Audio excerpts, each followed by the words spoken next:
가나안에서 처음 씨를 뿌려서 결실하게 됩니다.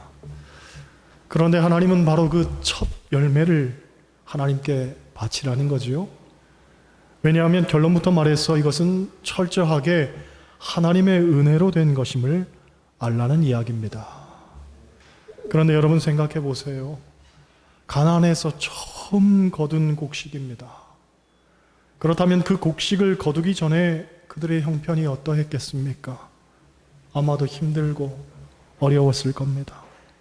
제대로 된 음식조차 한번 먹어보질 못했을 겁니다. 우리나라에도 예전에는 농경 문화였죠. 그래서 오늘 장로님 기도하신 것처럼 맥주절쯤이면 보리를 추수하게 됩니다. 그런데 보리를 추수하기 바로 직전에는 참 힘들고 어려웠습니다. 겨울에 비축했던 양식은 다 떨어지고 그렇다고 딱히 먹을 것도 제대로 없다 보니 풀뿌리와 나무 껍질로 허기를 달랬습니다. 그래서 이 시기를 가리켜 춘궁기, 보릿고개라고 했습니다. 이 보릿고개를 넘기는 것이 삶의 아주 중요한 문제였죠. 그런데 묘하게도 맥주감사절은 바로 이 보릿고개가 끝날 무렵 지키게 됩니다.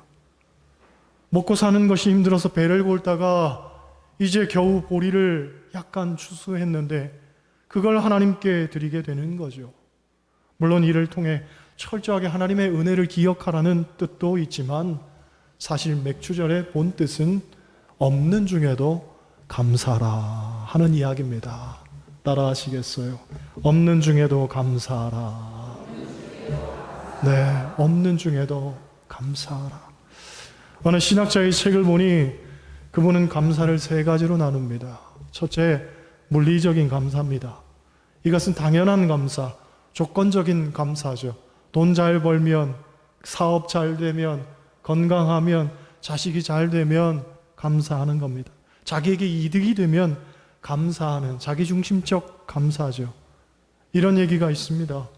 어느 여자 집사님이 성경을 읽다가 문득 성경에서 가장 행복한 여자는 하와라고 생각을 했습니다. 왜 그랬을까요? 이 집사님이 생각하기를 하와에겐 시어머니가 없었다는 거예요. 자기는 시어머니 때문에 너무 고생을 하는데 하와는 시어머니가 없었으니 얼마나 좋았을까. 성경 읽다가 거기에 은혜를 받았다는 거예요. 참 별꼴이죠. 여러분, 물리적 감사는 대부분 자기중심적인 생각에서부터 비롯됩니다. 그래서 다분히 주관적일 뿐만 아니라 사실 감사할 만한 상황 속에서도 오히려 감사하지 못하는 경우가 허다합니다. 앞서 말한 것처럼 돈 잘 벌면 감사하고 건강하면 감사하고 자식이 잘 되면 감사하는데 그러면 얼마만큼 돈을 벌어야 감사합니까? 얼마나 건강해야 감사한 것입니까? 이것을 객관화시킬 수가 없는 거예요. 일례로 어느 분은 누가 봐도 부유하고 넉넉합니다. 물질의 여유가 넘치죠.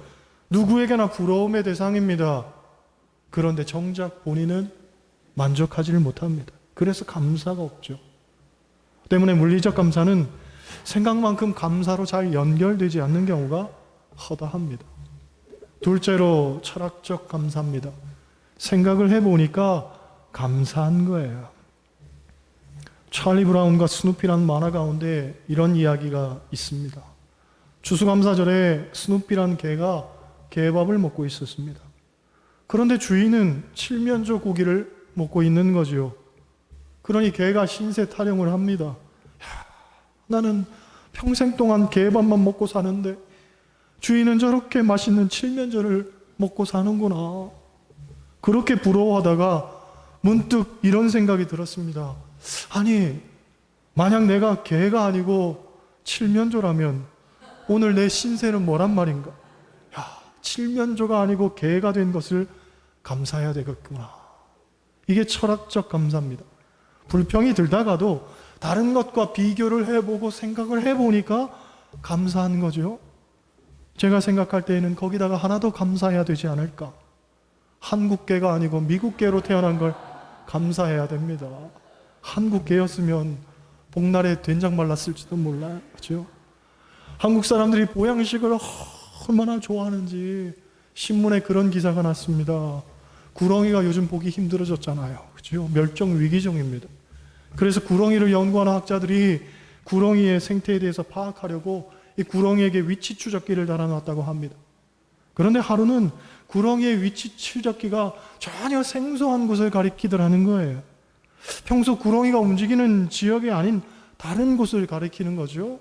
그래서 구렁이가 교백이라서 그런가, 아니면 생태적 문제인가, 먹잇감을 찾아서 움직였는가, 이런저런 가설을 세우면서 위치 추적기를 따라가 봤더니 뱀탕집이더라는 거예요. 뱀탕집. 그런 면에서 성경에 아담과 하와를 꼬셨던 뱀도 감사해야 됩니다. 그렇죠? 아담과 하와가 한국 사람이었으면 유혹하기도 전에 벌써 밥상에 올라와 있을 거예요. 세 번째로 신학적 감사입니다. 하나님의 경륜과 섭리를 믿기 때문에 범사에 감사하는 거죠. 사실 성경이 궁극적으로 추구하는 감사는 그리 아니하실지라도 감사합니다. 범사의 차원이 아니라 내게 없어도, 내가 해를 입어도, 내 문제가 해결되지 않아도 그럼에도 불구하고 감사하며 사는 거죠. 이게 그리스도인이 궁극적으로 지향하는 감사 아닙니까? 여러분의 감사가 이런 차원의 감사가 되시기를 바랍니다. 우리가 잘 아는 발명왕 에디슨은 약간 가는 귀를 먹었다고 합니다. 어려서 신문 배달하다가 뺨을 맞은 적이 있었는데 그때 고막이 터졌다는 이야기도 있고, 기차에서 차장이 귀를 잡고 내던져서 귀가 멀었다는 얘기도 있습니다. 아무튼 그가 발명한 발명품이 1300여 가지가 넘는데 훗날 이 에디슨이 고백하기를 생각을 몰두하는 데에는 귀가 먹은 것이 도움이 되더라는 거예요. 그 덕분에 많은 발명을 할 수 있게 되었으니 나는 귀 먹은 것에 감사한다 라고 이야기를 합니다. 그런 거죠. 그의 불행조차도 하나님께서는 선한 길로 인도하셔서 선한 역사를 창출해 내시는 거예요. 경배의 차원이라는 책을 보면 우리 그리스도인이 감사해야 하는 이유를 세 가지로 이야기합니다. 첫째, 모든 것이 하나님께로부터 왔기 때문에 감사해야 된다는 거예요. 여러분, 이 세상 올 때에 우리는 아무것도 가지지 못하고 빈몸으로 왔습니다. 그런데 지금 우리는 많은 것을 가지고 또 누리고 삽니다. 누가 주신 겁니까? 어떤 이는 내 노력, 내 성실, 내 계획으로 얻었을지도 모르겠다고 말합니다. 그렇다면 여러분의 생명은 누가 주신 겁니까? 임산부가 병원에 가면 초음파를 찍는데 처음에는 점처럼 되어 있는 것이 생명이라는 거죠. 그 점의 크기가 0.5cm도 안 됩니다. 그런데 몇 주 지나니 2cm가 되고 또 5cm가 되고 몇 달이 못 됐는데 완연히 사람의 형체를 다 갖추게 됩니다. 그 눈꽃만한 점을 보면서 젊은 부부들이 기뻐하면서 서로 하는 말이 당신 닮은 것 같아. 코는 당신 코야. 입은 당신 입이야. 하면서 아주 가당치도 않는 말을 하지만 그런 점 같은 존재에 생명 불어넣어 주신 분이 누구냔 말이지요. 하나님께서 주신 줄 믿습니다. 우리의 삶은 하나님께로부터 온 거예요. 둘째로 모든 것이 다 하나님께 속해 있기 때문에 우리는 감사하고 살아야 됩니다. 전쟁도, 흉년도, 질병도, 실패도, 성공도, 그렇죠? 사랑도 전부 다 하나님 손에 있습니다. 그리고 그 모든 것들을 하나님께서 붙들어서 합력하여 선을 이루게 하시는 역사. 우리는 그것을 믿고 또 고백하고 그리고 경험하며 사는 것 아닙니까? 로마서 8장 28절. 우리가 좋아하는 말씀이죠. 우리가 알거니와 하나님을 사랑하는 자 곧 그 때때로 부르심을 입은 자들에게는 모든 것이 합력하여 선을 이루느니라. 그렇죠? 합력한다. 그 말 속에는 함께 일한다 하는 뜻이 있습니다. 성공도 실패도 함께 어우러져서 하나님의 선을 이루는 거예요. 일례로 햇빛은 좋은 것입니다. 하지만 매일 햇빛만 나면 지구는 사막이 되는 거예요. 구름도 있고 바람도 있고 비도 있고 태풍도 있어야 되는 거죠. 선을 이룬다는 것도 하나님의 뜻을 이루는 거예요. 결국 하나님의 뜻은 우리의 구원에 초점이 맞추어져 있잖아요. 그렇죠? 요셉의 생애를 보세요. 17살 나이에 남의 나라의 종으로 팔려갑니다. 그것도 형들에 의해서 말이죠. 하지만 실망치 않고 노예가 되어서도 열심히 성실하게 일합니다. 그런데 웬일인지 누명을 쓰고 감옥에 들어가게 되죠. 그런데 그 감옥에서 궁중에서 일하다 들어온 죄수들을 만나게 됩니다. 그 죄수들을 통해서 정치적 수완을 배우게 되고 나중에 총리 대신으로 발탁되는 계기가 되죠. 이야기는 재밌게 전개돼서 자기를 판 형들이 곡식을 사러 총리 대신이 된 요셉 앞에 무릎을 꿇게 됩니다. 그때 요셉이 형들에게 이런 말을 하지요. 당신들은 나를 해하려 하였으나 하나님은 그것을 선으로 바꾸사 오늘과 같이 많은 백성의 생명을 구원하게 하셨나이다. 하나님의 손길이 우리의 삶을 인도하시면 당신들은 나를 해하려 하였지만 그것조차 선으로 바꾸신다는 거예요. 내 삶에 벌어지는 악도 하나님 손에 붙여지니 선이 되더라는 거예요. 그러니까 하나님께서 반드시 우리의 삶을 선한 길로 인도하실 것을 우리는 믿고 또 감사해야 됩니다. 셋째로, 하나님은 우리에게 구원을 주셨기 때문에 우리는 감사하고 살아야 됩니다. 세상에 그 어떤 것도 하나님께서 우리에게 주신 구원에 비할 바가 못 되죠. 죽으면 하나님의 심판대 앞에 서야 됩니다. 그런데 인간은 본질상 진노의 자녀고 죄의 자녀이기 때문에 우리는 다 지옥에 갈 수밖에 없는 운명이었습니다. 그런데 하나님께서는 독생자 예수 그리스도를 통해서 우리의 모든 죄를 사해 주시고 우리에게 천국을 허락하셨습니다. 구원을 주셨습니다. 이보다 더 귀한 일이 어디 있겠습니까? 그치요? 전도 폭발 훈련의 첫 질문이 오늘 밤 당신은 죽으면 천국 갈 것을 확신하십니까? 라는 물음입니다. 하나님을 믿지 않는 분들을 대상으로 전도를 해보면 열이면 열 다 구원의 확신이 없습니다. 죽으면 어떻게 될지 모르겠다는 대답, 죽으면 지옥 갈 것 같다는 대답, 죽으면 사후세계가 없을 것 같다는 대답, 많은 대답이 있지만 난 천국 갈 것을 확신합니다 하는 대답은 없단 말이죠. 사실 그것이 솔직한 대답이기도 합니다. 사람은 누구나 죄로부터 자유로울 수가 없습니다. 죄의 문제를 스스로 극복한 사람은 아무도 없습니다. 아무리 착하게 살아도 선하게 살아도 죄로부터 완벽하게 벗어날 수는 없는 일입니다. 그러니 이 구원의 문제는 내 힘, 내 노력으로 되는 것이 아니죠. 하나님의 은혜가 있어야 됩니다. 그런데 성경은 누구든지 하나님의 아들 예수 그리스도를 믿기만 하면 구원을 얻는다고 했습니다. 여러분 이 사실을 믿으시기를 바랍니다. 그래서 구원의 확신을 갖고 사시기를 바랍니다. 저는 매일같이 구원의 확신을 갖고 삽니다. 오늘 밤 죽어도 천국 갈 것을 확신합니다. 여러분에게도 이런 확신이 있기를 원합니다. 할렐루야.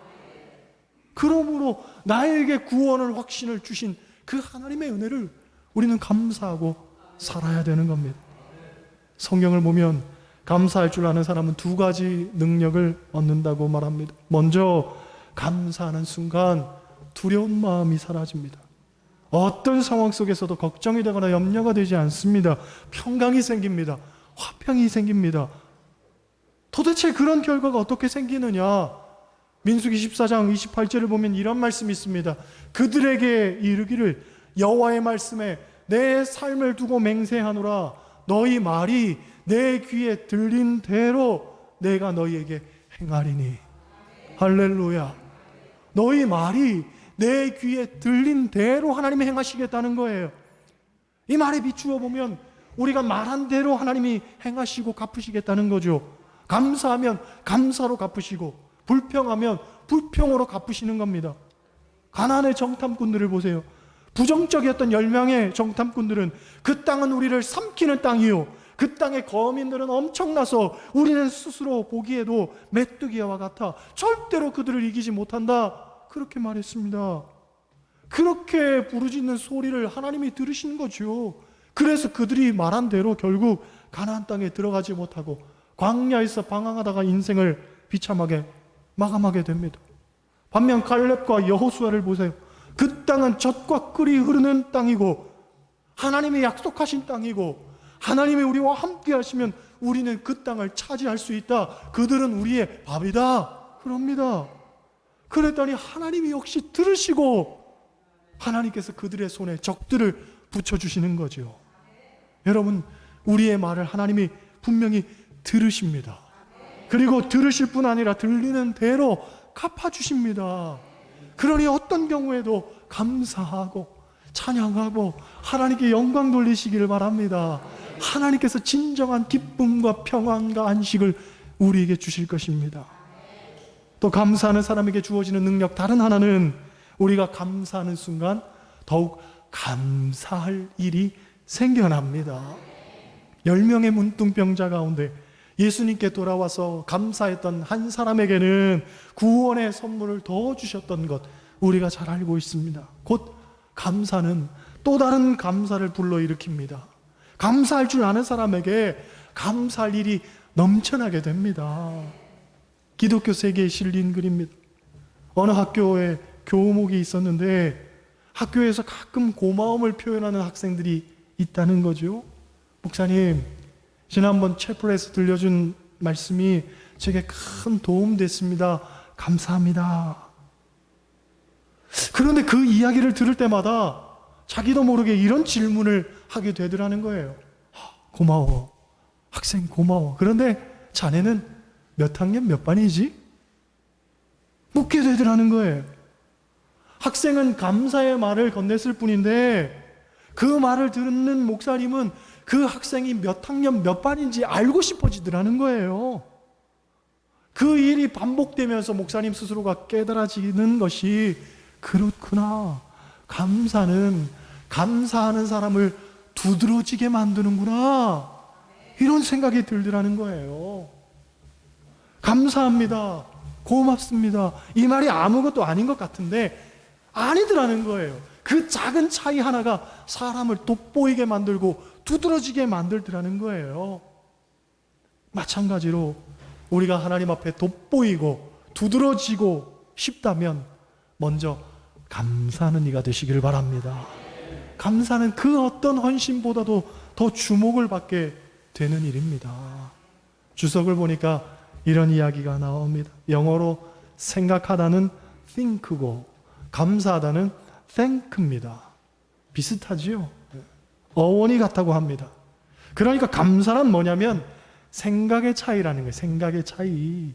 환경의 지배를 받고 살면 불평이지만 그 환경 속에서도 하나님을 볼 수 있다면 감사라는 거죠.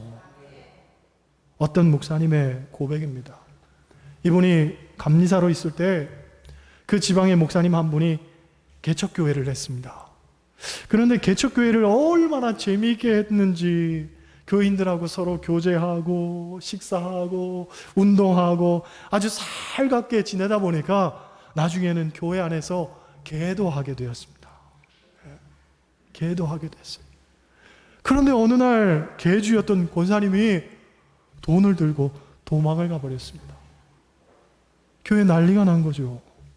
서로 믿고 의지하면서 갯돈을 부었는데 아니 교회 권사님이 어떻게 그럴 수 있단 말입니까? 서로 옥신각신 하다 보니 결국 화살은 목사님을 향하게 되었습니다. 목사 때문에 이 사단이 났다는 거죠. 그래서 이 난리통을 수습하기 위해서 감리사님 모셔서 구역회를 하게 되었습니다. 그런데 돈 문제가 걸린 일이라 해결이 쉽지도 않은 데다가 어떤 집사님 한 분은 흥분해가지고 나중에 목사님 멱살까지 잡더라는 거예요. 감리사님이 억지로 뜯어말리고 교인들을 진정시킨 후에 물었습니다. 그러면 갯돈을 얼마씩 떼었나요? 했더니 20만 원씩 떼었다는 거예요. 순간 감리사님이 깜짝 놀랐습니다. 아니 2천만 원도 아니고 200만 원도 아니고 20만 원이라고 하니까 도대체 이게 무슨 상황인가 싶어서 그럼 20만 원 때문에 다들 그러시는가요? 하고 물었더니 목사님 멱살 잡았던 사람이 목에 핏대를 세우면서 하는 말이 나는 50만 원입니다 하더라는 거예요. 교인들이 손해본 금액을 다 합산해 봤더니 270만 원이었다고 합니다. 물론 많다면 많지만 적다면 적은 그 금액 때문에 서로 얼굴 붉히고 심지어 목사님 멱살까지 잡으면서 이 목사를 쫓아내야 하느니 마느니 하는 문제로 모였다는 것이 얼마나 안타깝던지 말이죠. 지방 차원에서 그 돈을 다 변제해 드릴게요. 다들 걱정 마세요. 그랬더니 교인들이 일순간 말이죠. 감사합니다. 감사합니다. 감리사님, 감사합니다. 하고서 꾹뻑 절을 하는데 그 감사하다는 인사가 얼마나 위선적이고 불쾌하게 느껴지던지 너무 고통스러운 경험이었다는 거예요. 여러분, 감사는 이럴 때 쓰는 말 아닙니다. 더군다나 그리스도인이라면 이런 상황과 환경에 휘둘리면 안 됩니다. 그리스도인은 범사에 감사하고 그리 하실지라도 감사하고 그리 아니하실지라도 감사하고 그럼에도 불구하고 감사해야 하는 사람이잖아요. 내가 생각하기에 조금 만족스러우면 감사하다거든. 내가 생각하기에 조금 불만족스러우면 쉽게 내가 가진 감사를 내팽개쳐 버린다면 그 사람이 어떻게 하나님 앞에 두드러질 수 있으며 어떻게 하나님께서 그런 사람을 축복할 수 있겠습니까? 여러분, 우리의 감사는 환경이나 소유에 얽매이면 안 됩니다. 또 상황이나 결과에 휘둘려서도 안 됩니다. 그리스도인은 항상 모든 상황 속에서도 감사할 줄 아는 이가 되어야 합니다. 속물적인 그리스도인 되면 안 됩니다. 그저 세속적인 욕구들이 내 삶에 채워졌다고 그것 가지고 하나님께 감사합니다. 감사합니다. 하나님 참 감사합니다. 아니에요. 그 감사하는 일을 하나님 기뻐하시겠습니까? 오히려 불쾌해하시고 이것밖에는 안 되는 사람인가 하실 것 아닙니까? 그치요? 여러분, 오늘 맥주 감사절, 이 맥주 감사절의 본질은 없는 중에도 감사하는 그 첫 열매의 믿음입니다. 우리의 삶 힘듭니다. 코로나로 인해 다들 어렵습니다. 그러나 하나님을 향한 감사가 회복되기를 원합니다. 없는 중에도, 그럼에도 불구하고 그리 아니하실지라도 감사할 수 있는 여러분 되시기를 주님의 이름으로 간절히 부탁을 드립니다.